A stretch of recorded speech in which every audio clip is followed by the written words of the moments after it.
तो और क्या करता? तुम उस वक्त इतनी पुरजोश थी। कैसा जोश? थोड़ा तो तुम लिहाज करो बारान। क्या कह रहे हो जानते हो? अब मुंह मत खुलवाना तुम मेरा। ठीक है, बता दो। मेरे पास छुपाने को कुछ नहीं है दिलान। तो क्या बताऊं मैं, क्योंकि तुमसे हिसाब कौन ले सकता है। दुरुस्त कहा। मैं सिर्फ अपने जमीर के आगे जवाबदेह हूँ। हाँ हाँ ठीक है। वैसे भी अपनी बीवी को हिसाब देना तुम्हारी शान के खिलाफ है शायद।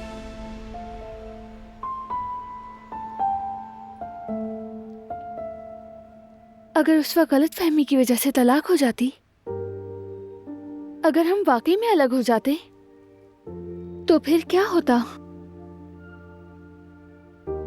शायद हम एक दूसरे से दूर होते और बहुत कुछ खो देते।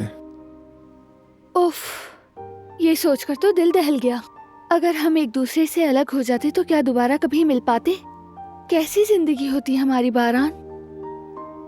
मालूम नहीं। अब तो तुम्हारे बगैर जीने का तस्वर बहुत तकलीफ दे है। सच कहा तुमने। मगर शायद एक दिन कहीं किसी मोड़ पर हम मिल ही जाते, क्या पता।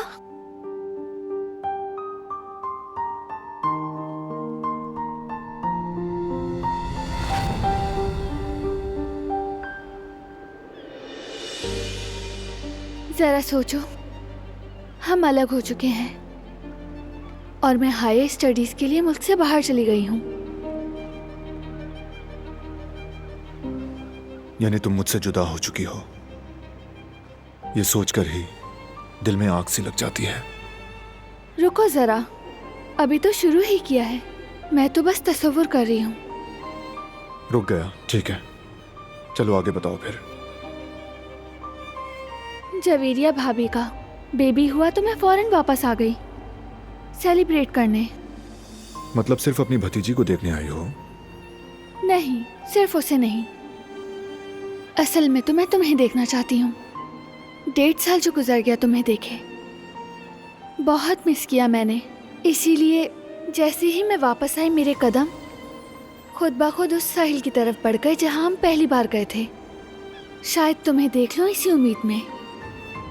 तुम्हारे जाने के बाद मैं भी रोज इसी साहिल पर आ जाता हूँ, सिर्फ उसी एक लम्हे को फिर से जीने के लिए, जब तुम्हारी आंखें मेरी आंखों से पहली बार मिली थी। मुझे भी चलते हुए अक्सर वो लम्हे याद आते हैं, मगर ज्यादा वो बातें जो कहीं ना जा सकी, वो ख्वाब जो अधूरे रह गए, और वो खुशियाँ जो जिद की नजर हो गईं। और उन्हीं सोचों में गुम थी कि अचानक तुम सामने आ गए।